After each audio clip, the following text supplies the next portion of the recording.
నమస్తే. ఆంధ్రప్రదేశ్ రాష్ట్ర అసెంబ్లీ ఫలితాలు దేశవ్యాప్తంగా చర్చనీయాంశమయ్యాయి. ఎందుకంటే అధికార పార్టీ కేవలం 11 సీట్లకే పరిమితమైంది 175 సీట్లలో. ఇదే అంశంపై మాట్లాడదాం. మనతో పాటు ఏపీసీపీఐ రాష్ట్ర కార్యదర్శి రామకృష్ణ గారు ఉన్నారు. అతి భయంకరమైన ఫలితం అయితే వచ్చింది. కనీసము ప్రతిపక్ష హోదా లేకుండా జగన్ అక్కడ ఓడిపోయారు. ఎందుకు ఇంత దారుణమైన ఫలితాలు గల కారణం ఏంటి? అది భయంకరమైన ఫలితం అని కాదు, ఆయన చేసిన భయంకరమైన విన్యాసాల వల్ల ముఖ్యమంత్రి పార్టీ పైన ఉన్న వ్యతిరేకతతో ప్రజలు ఈ తీర్పు చెప్పారు. ఎందుకంటే అతనికి అసలు ప్రజాస్వామ్యం పైన నమ్మకం లేదు, ప్రజాస్వామ్యాన్ని నమ్మాడు, ప్రతిపక్షాలను గౌరవించాడు. ప్రజలను కూడా అతను ఏమనుకున్నాడంటే, నేను వారి అకౌంట్స్లో డబ్బులు వేస్తే చాలు, వాళ్ళు నాకు మళ్ళీ ఇంటర్న్ ఓట్లు వేస్తారనుకున్నాడు. కాబట్టి ఏమంటే 5 ఏళ్ల పాటు ఏదైతే అప్పులు తెచ్చి లేదా డబ్బులు లేకపోయినా సరే ప్రజలకు స్కీముల ద్వారా డబ్బులు ఇచ్చాడు. ఆ డబ్బులు ఇచ్చిన తర్వాత అతను ఏమనుకున్నాడు, తీరా ఎన్నికలప్పుడు కూడా ప్రతి నియోజకవర్గంలో 30 కోట్లు 40 కోట్లు ఖర్చు పెట్టి ప్రతి ఓటుకు కూడా 2,000 3,000 రూపాయలు డబ్బులు ఇస్తే వాళ్ళు చచ్చినట్లు నాకే ఓటేస్తారు. కాబట్టి ఆయన ఒక స్లోగన్ కూడా తీసుకున్నాడు, వై నాట్ 175 అని. వై నాట్ 175 అంటే అన్ని సీట్లు మేమే గెలుస్తాము. అన్ని సీట్లు మీరెట్లా గెలుస్తారంటే అన్ని సీట్లు గెలుస్తాం, ఎందుకంటే అన్ని చోట్ల మేము డబ్బులు ఇచ్చినాము కదా అనేది ఆయన ఇది.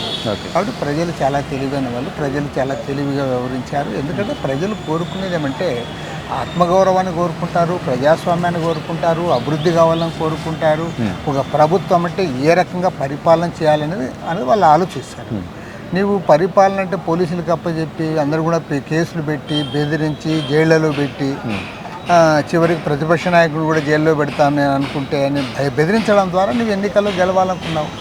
దాని పర్యవసానమైన మొత్తం రివర్స్ అయిపోయి ఈయనక ఆయన సొంత జిల్లా కడప జిల్లాలో ఏనాడు లేనట్లుగా 10 స్థానాల్లో 7 స్థానాలు ఇవాళ తెలుగుదేశం గెలిచింది కూటమి.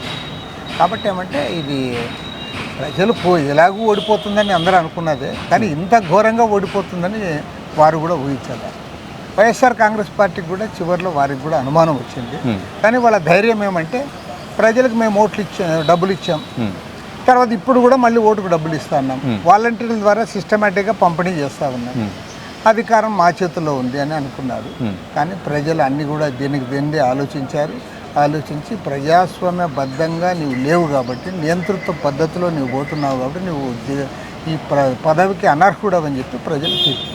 అన్నీ చేశాను, అన్ని సంక్షేమ పథకాలు ఇచ్చాను, కొన్ని లక్షల మంది కూడా బటన్ నొక్కి సాయం చేశాను, అసలు నేనేం తప్పు చేసినా నాకే అర్థం కావట్లేదు, ఇలాంటి ఫలితాలని అసలు ఊహించుకోలేదు, ఏం జరిగిందో అర్థం కావట్లేదు. నువ్వు చేసిందే తప్పు కదా. నువ్వు ప్రజాస్వామ్యబద్ధంగా ఎన్నికయ్యావు. 2019 ఎన్నికల్లో నువ్వు ఎట్లా వచ్చావు అధికారంలోకి? రాజ్యాంగబద్ధంగా ప్రజాస్వామ్యం ఉంది కాబట్టి దేశంలో ఆ ప్రజాస్వామ్యానికి అనుకూలంగా నువ్వు అధికారంలోకి వచ్చావు. నువ్వు అధికారంలోకి వచ్చినాక ప్రజాస్వామ్యాన్ని నువ్వు ఖాతరు చేయాలి, రాజ్యాంగాన్ని ఖాతరు చేయవు, వ్యవస్థలంతా నీ చేతుల్లో పెట్టుకుని అందరికీ బెదిరిస్తానంటావు. పైగా నువ్వు ఎవరు నాకు అడ్డు రాకూడదు అంటావు, ఎవడు నా ఇంటికి రాకూడదు అంటావు, ఆఫీస్కి నేను రానంటావు, తర్వాత అసెంబ్లీలో కూడా ఎవరిని ఖాతరు చేయవు, ఎవరి అభిప్రాయాలు తీసుకోవు, కనీసం ఒక ఆల్ పార్టీ మీటింగ్ పెట్టావు, కనీసం ఒక ప్రెస్ మీట్ పెట్టావు. కాబట్టి ఏమంటే ఏకపక్ష నియంతృత్వ పద్ధతుల్లో ఆయన ముందుకు పోయాడు. పైగా సోషల్ ఇంజనీరింగ్ నేను బ్రహ్మాండంగా చేశాను అంటావు. నువ్వు సోషల్ ఇంజనీరింగ్ చేసిందేమి? నీ చుట్టూ కూడా 4-5 రెడ్లను పెట్టుకొని వాళ్ళకి అధికారాలు ఇచ్చి వాళ్ళకి ఆదాయాలు వచ్చేటట్టు చేసి నీవు గవర్నమెంట్ అంతా నడిపి ఒక కాకస్ ముఠాగా ఏర్పడి మీరు నడిపి నేను అందరికీ అధికారాలు ఇచ్చాంటే అందరికీ అధికారాలు ఇచ్చాము. నామినేటెడ్ పదవులు, పనికి అధికారాలు లేని పదవులు వాళ్ళకి ఇచ్చావు. తర్వాత రాజ్యాంగబద్ధంగా సంక్రమించిన అధికారాలు ఎవరికైతే ఉన్నాయో వాళ్ళకున్న అధికారాలను కూడా నువ్వు కాలరాశావు. ఉదాహరణకి సర్పంచులు ఉన్నారు, వాళ్ళు కూడా నీ మాదిరి ఎలిక్ట్ అయ్యారు, కానీ సర్పంచులకి ఉన్న హక్కులను అంతా కూడా నువ్వు కాలరాశావు. వాళ్ళకున్న నిధులన్నీ కూడా నీవే ఉపయోగించుకున్నావు. కాబట్టి ఏమంటే అతను నాకు తెలిసినంత వరకు భారతదేశంలో ఏ రాష్ట్ర ముఖ్యమంత్రి కూడా ఇంత అధ్వాన్నమైన పరిపాలన, అరాచక పరిపాలన, అప్రజాస్వామిక పరిపాలన ఎవరూ చేయలే ఇంతవరకు చూసిన వాళ్ళు. మీరు అర్థం చేసుకోండి, రాష్ట్రంలో ఏ ప్రతిపక్ష పార్టీ నాయకుడు కూడా నేను పలానా 4 సార్లు పోయి ఆయనకి ఒక అర్జీ ఇచ్చామని చెప్పుకునేకి లేదు. నీవు ఎవరిని రానివ్వు, ట్రేడ్ యూనియన్స్ వాళ్ళని రానివ్వు. మీరు కార్యదర్శి హోదాలో కలిసే ప్రయత్నం చేశారా? ప్రజా సమస్యలో రెఫరెండం ఇచ్చే ప్రయత్నం చేశారా? అనుమతి వచ్చిందా మీకు? లేదు, మేము ప్రయత్నం చేశాము, ఇతరులు కూడా ప్రయత్నం చేశారు, ఎవరికి ఇవ్వలేవు. ఈ 5 ఏళ్లలో ఒక్కసారి కూడా ముఖ్యమంత్రి ముఖాన్నే చూడలేదు. ముఖ్యమంత్రి కోసం ట్రై చేసి ఆయన వాళ్ళు ఇంటర్వ్యూనే ఇవ్వరు. నాకే కాదు ఎవరికి ఇవ్వలే, కాబట్టి ఎవరు పోవడం లే. కాబట్టి ఏమంటే అతను ఒక నియంతృత్వ ధోరణిలో పోయాడు. పైగా అతను ఆఫీస్కే రాడు. ఆఫీస్కి రావాలంటే 1000 మంది పోలీసులు ఉండాలి. 1000 మంది పోలీసులు కాపలా కాసి కానీ ఆఫీస్కి రాని పరిస్థితి. వాడు ఇలాంటి వాడు ప్రజాస్వామ్యంలో అవసరమా అని చెప్పి ప్రజలు ఆలోచించారు. కాబట్టి వాళ్ళు సాగనంపారు. సో ఈ ఫలితాలు బట్టి చూస్తే, ప్రజా తీర్పును బట్టి చూస్తే ఈ యొక్క ఫలితాలు దేనికి సంకేతం అని చెప్పొచ్చు? ఎందుకంటే అసలు ఇటు జనసేనకు 21 పోటీ చేసి 21 వచ్చాయి. టీడీపీకి అతిపెద్ద పార్టీగా ఎవరు సపోర్ట్ లేకుండా గెలిచే అవకాశం వచ్చింది.